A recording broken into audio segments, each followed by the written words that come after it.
Hi students, welcome back to my class. So in today's session, we are going to learn about another concept from the lesson control and the coordination.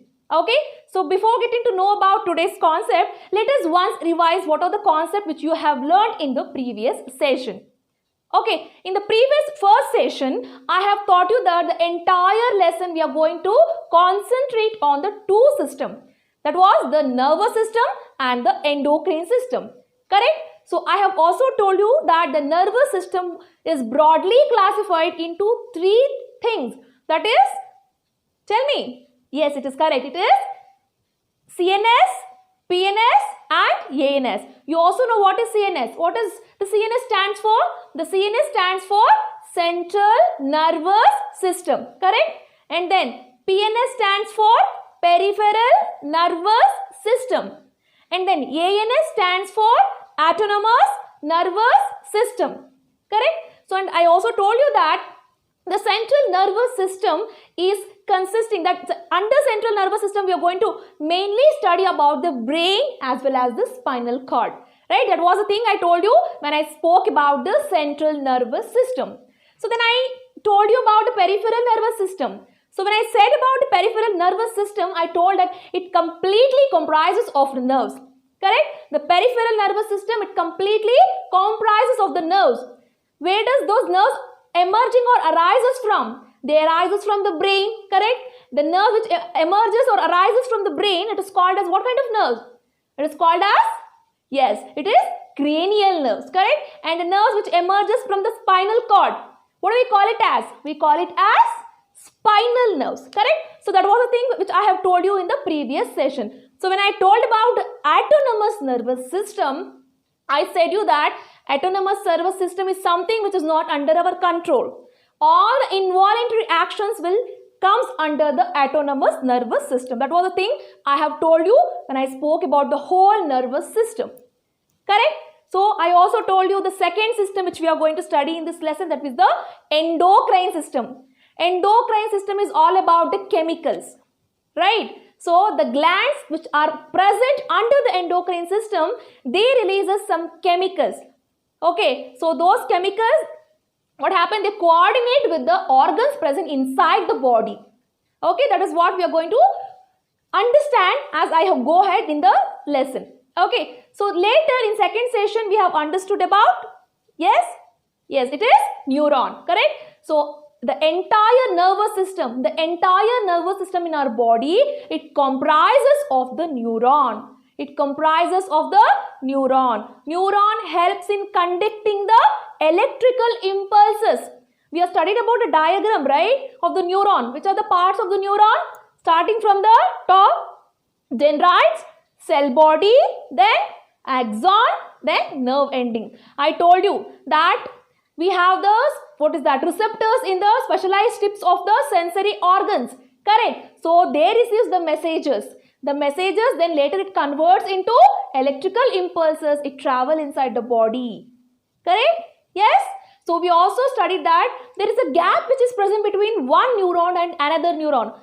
Do you know how many neurons are there? There are billions of neurons in our nervous system, correct? So, the gap which is present in between the two neurons, it is called as synapse. So, that was the overall view of the last session, okay? So, in today's session, we are going to mainly concentrate on the nervous system, okay? So, as I told you that nervous system is broadly classified into CNS, PNS and ANS, we are going to focus on the central nervous system. Today, we are going to focus on the central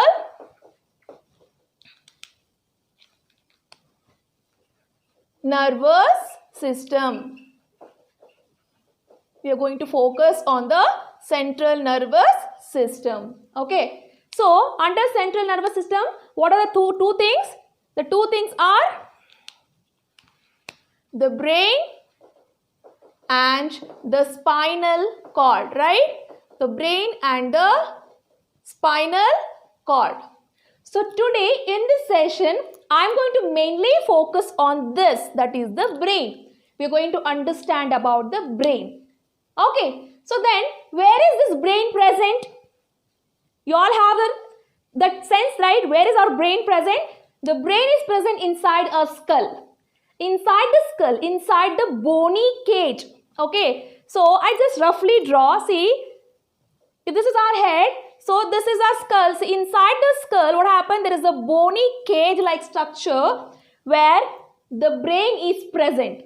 Okay, and this brain is protected from the bony cage. This bony cage, it is called as the cranium. What is called as? It is called as cranium.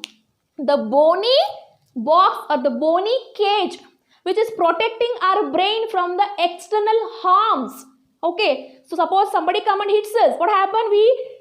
We feel pain, but it does not directly touches our brain. Correct? So why it is happening? Because why it is not directly touching to the brain? It is because there is a bony box or bony cage like structure which is protecting our brain. It is called as the cranium. Okay, so this cranium is protecting us from the external problems. So then the internal problems are protected by another thing. So what is that? See, our brain is present inside this box, right? So think it as a brain. Just draw roughly. So this brain has the 3 layers. On top of the brain there are 3 layers. 1, 2 and 3. So these 3 layers are protecting our brain inside. Okay, what is called as? What it is called as? It is called as meninges. It is called as meninges. The 3 layers which is present inside our brain is protecting our brain. So that is called as the meninges. What it is called as? It is called as the meninges. Okay, so in between these 3 layers, okay, in between these 3 layers, there is a kind of fluid. There is a kind of fluid which is present in between the layers, those 3 layers. Okay, so that fluid is protecting our brain from the external shocks. For example, if somebody come and hit us, or we go and touch some wall, or something happens to our brain, what happens? Our brain gets shocked. Okay, that shock is been prevented or it has been absorbed by one of the fluid which is present in between the meninges. In between the meninges. So what is that fluid called as? It is called as It is called as cerebrospinal fluid. It is called as CSF. It stands for CSF. CSF. CSF means it is cerebrospinal fluid. What it is called as? Cerebrospinal fluid. You understood this? Once I will revise before getting to know more about this brain. Once I will revise whatever I told you till now. Okay, I told you that brain is present inside the where? It is inside the skull, right?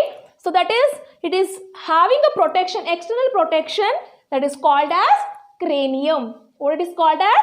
Cranium. Okay, so that cranium is protecting our brain from the external damages.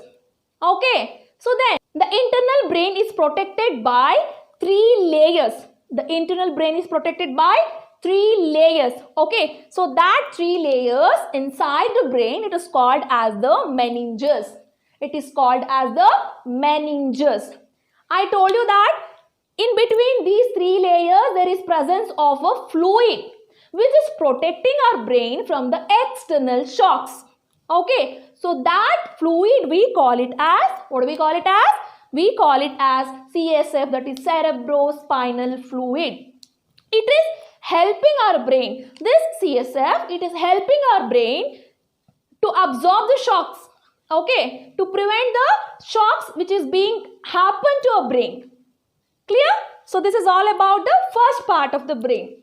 So next, this brain, the whole brain is classified into 3 parts. Our whole brain, it is classified into 3 parts. Which are the 3 parts of the brain? The 3 parts of the brain are, the first one is the, I just write here, the 3 parts of the brain are, first one is the forebrain. First one is the forebrain. Second one is the midbrain. second one is the midbrain, and third one is the hind brain. Third one is the hind brain. Okay, so the whole brain which is present inside our skull, it is classified into 3 parts. Okay, the 3 parts are the forebrain, midbrain and the hind brain. The name itself says the forebrain is the upper part of the brain.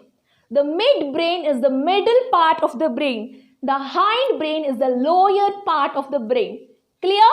Where is the forebrain? It is the upper region. Forebrain is present in the upper region. Okay. Midbrain is present in the middle region. Okay. Then hindbrain is present in the lower region. So we are going to mainly focus on these 3 things, that is forebrain, midbrain and the hindbrain. Now this forebrain is further classified. The forebrain is further classified into 3 parts. So which are the 3 parts of the forebrain? The 3 parts of the forebrain. So which are the 3 parts of the forebrain? See, the forebrain is classified into 3 parts. The first one is the cerebrum. First one is the cerebrum. The forebrain is classified into 3 parts. The first one is the cerebrum. Second one is the olfactory lobes. It is called as olfactory lobes. And the third one is the Diencephalon. It is Diencephalon. See, under Diencephalon we are going to study about the Thalamus and Hypothalamus. Thalamus and Hypothalamus. Okay, so these are the 3 parts which comes under the forebrain. Okay, so next one is the midbrain. Okay,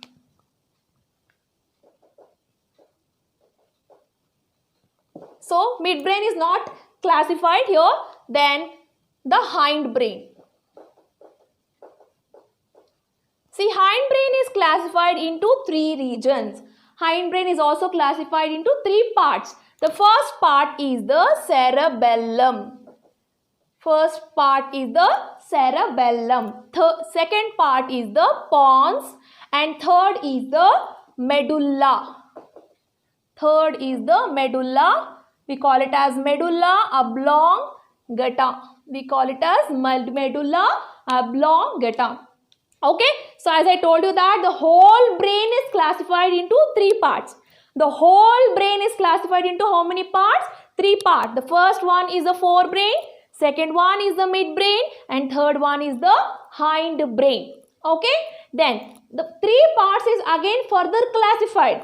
The forebrain is further classified. Forebrain is further classified into cerebrum, olfactory lobes, Diencephalon. Diencephalon consists of thalamus and the hypothalamus.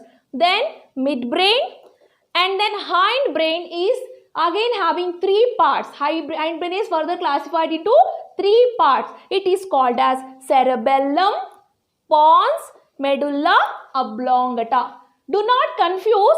In forebrain there is cerebrum. In forebrain there is cerebrum. In hindbrain there is cerebellum. Okay. So now we are going to study in detail about all these things. Okay. What does the forebrain consist of? We will understand what are the functions of these as well as midbrain as well as the hindbrain. Okay. So we are talking about the 3 main parts of the forebrain now. Okay, the forebrain has the 3 main parts. The 3 main parts are the cerebrum, olfactory lobes and the diencephalon. So these diencephalon, it is consisting of thalamus and as well as the hypothalamus. Okay, so now let us understand this in detail. What is cerebrum? What is the function of cerebrum? What is the function of olfactory as well as the diencephalon? When I talk about the cerebrum is the largest part of the brain. Cerebrum is the largest part of the brain and it is the main thinking center of the brain. Okay, cerebrum is the largest part and the main thinking center of the brain. So what is the function of cerebrum then? Cerebrum, it consists of sensory areas, motor areas as well as the association areas. What do you mean by this? See, cerebrum, it consists of sensory areas, motor areas as well as the association areas. What does the sensory areas do? When I say sensory, that means it is related to sense organs. You know which are the sense organs present in our body, right? Eyes, nose, ears, okay, skin, tongue, all these are our sensory organs, right? So whatever the sensory organs, whatever it senses, that sensation will be passed through sensory nerves to the sensory area of the cerebrum. I repeat, see, what is sensory area? Areas do? The sensory areas which are present in the cerebrum, they help in recognizing the sensation from the external environment, and that get inside, that means it go inside, that means input of sensation will be carried to the sensory areas, and this sensory areas, it will recognize the things from the external environment. Okay, so then now let us understand the next one, that is the motor areas. So what does motor areas do? Motor areas, they help in reaction. For example, see, now I am teaching. Why I am teaching? Okay, what I am teaching, that is being output. It is being sent as an output by the motor areas. Whatever I am teaching now, that is being output. Okay, it has been sent by the motor areas. If I want to pick the pen, if I want to write something, if I want to tell you something, okay, if I want to ask questions, all this output is being sent by the motor areas which is present in the cerebrum. Okay, so then what is the function of the association areas? We are done with sensory areas and as well as the motor areas. See, sensory areas, easy to remember, input. Sensory areas are sending the, what is that, messages or whatever the things happen in the external environment inside to the sensory areas. Okay, motor areas, output. Why it is output? See, whatever I wanted to do, it is being what? Sent out by the motor areas. Okay, so then now coming to association areas. What does this association areas do? As I told you that, see, sensory areas, they sense, input is being taken inside. So motor areas sending the output. So this input and output is, it has been associated. It has been associated by the association areas. Both the sensory areas and the motor areas, they have some collaboration. Okay, that association is being happened with the association areas. It will just what happen, it will judge, okay, the sensation whatever come inside or whatever go outside, things go outside from our brain, okay, the messages go outside our brain, it is being judged by the association areas. Clear? So then let us move towards the second part of the forebrain, that is the olfactory lobes. Olfactory lobes, they help in sensing the smell. Okay, so the smells are already registered in our brain. So it has been recognized by the olfactory lobes. When I say olfactory lobes, do remember they are just related to sensation of the smell. Olfactory lobes are related to the sensation of the smell. Okay, clear?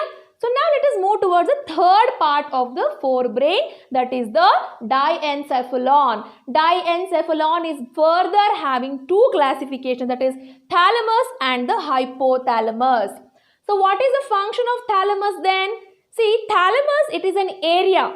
Thalamus is an area. It is coordinating some sensory impulses. Thalamus is coordinating with the sensory impulses from the various organs like ears, nose, eyes, etc. Okay, whatever things it is been, you have recognized that is been sent inside through the thalamus. It is been helped, it is been recognized or it is been supported by the thalamus.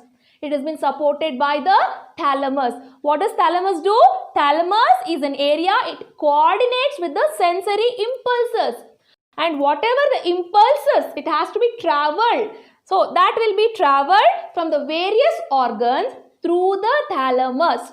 Okay, thalamus is supporting, it is supporting the what? Sensory impulses which travel from the sensory organs to the where? To the forebrain. Okay, So next one is the hypothalamus. Hypothalamus is very important.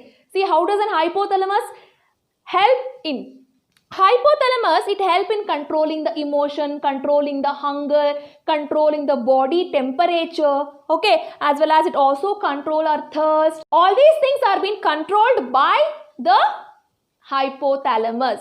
Okay, suppose in our brain, if hypothalamus has been damaged, what happened? We are not able to control all these things. We cannot control the thirst. We cannot control the hunger. So if we cannot control the hunger means suppose you start eating, we keep on eating. Because there is no control. We don't know how much we are going to eat. So that the controlless is being happen with the help of the hypothalamus.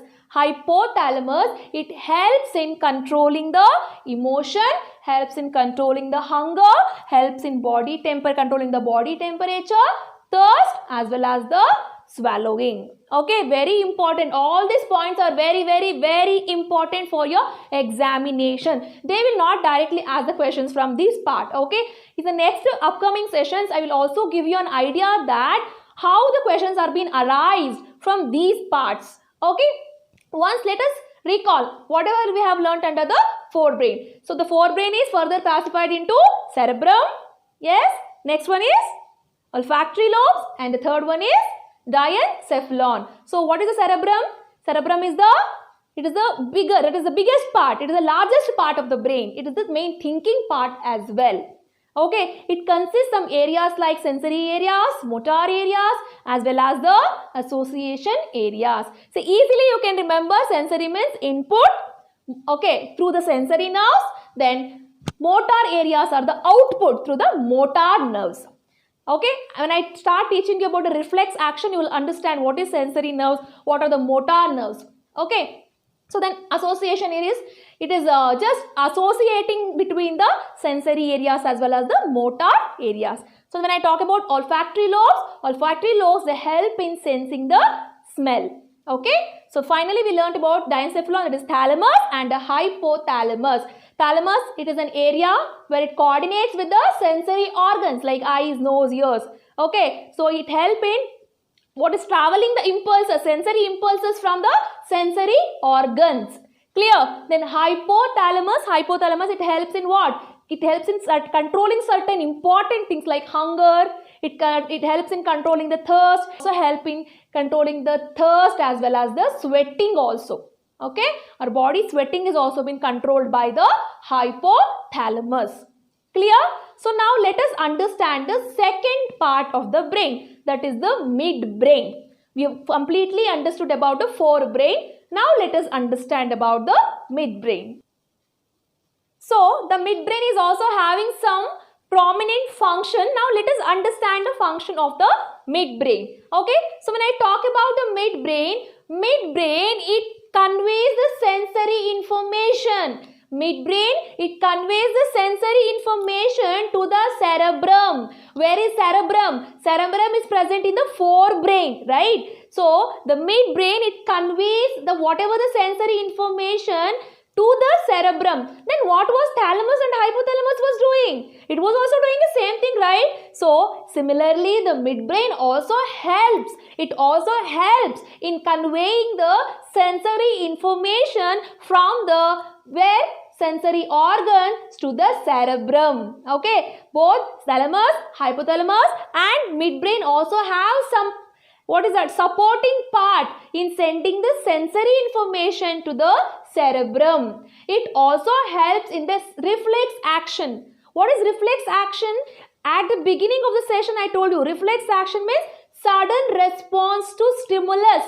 Reflex action is sudden response to stimulus. For example, when we touch a hot object, when we touch a cold object, we suddenly take our hands back. Okay, if somebody is coming to hit me, I just move away, right? So these are all reflex action because we can recognize that immediately and we can respond to it, right?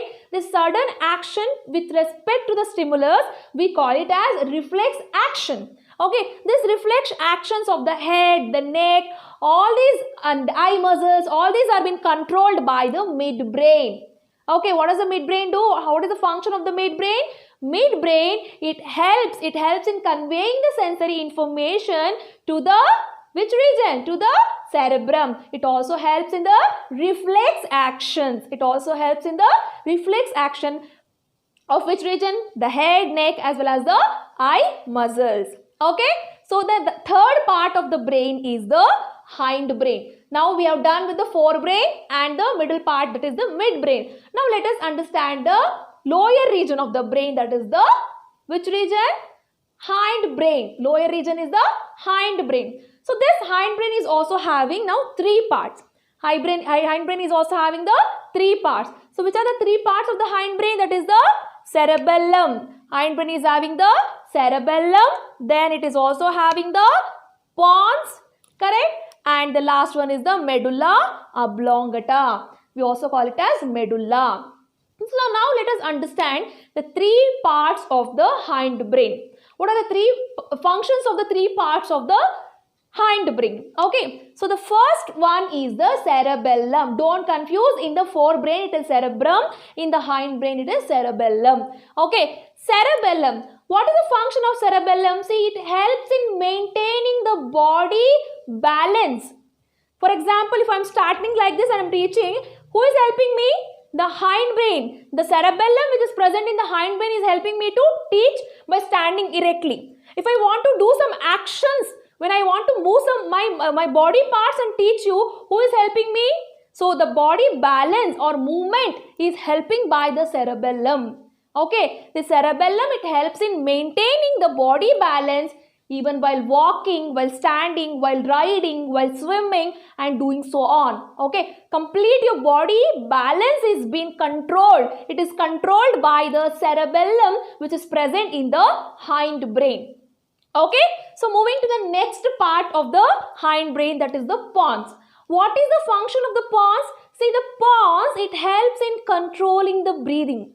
Sometimes when we run, we breathe faster, right? Our breathing rate becomes faster. But when I'm standing and teaching, my breathing rate is normal. I have a rhythmic breathing. See, I just inhale and I exhale. I inhale and I exhale even while teaching. This has been controlled by the pons. Pons, it will control the breathing, the rhythmic breathing of your respiratory system. It has been controlled by the pons. Okay, and the third part of the hind brain is the medulla oblongata, which is also called as the medulla. It is also called as the medulla. What is the function of the medulla? See, the whole medulla oblongata, they involve in the involuntary actions. What is meant by involuntary actions? The actions which is not under our control. The actions which is not under our control, we call it as involuntary action. And such actions are being performed by the medulla oblongata. Okay, so what are the actions? See, medulla oblongata, it controls the involuntary actions. Which are the actions? They are like a sneezing. Can we control sneezing? To certain extent, for a second you can control, but for a longer period of time, can you control? No, you cannot control, right? So sneezing you cannot control, coughing you cannot control, right? Then vomiting you can control for some seconds, but you will suddenly vomit, right? So vomiting, it is not under your control. Then expansion and constriction of blood vessels. Inside your body, your blood vessels contract.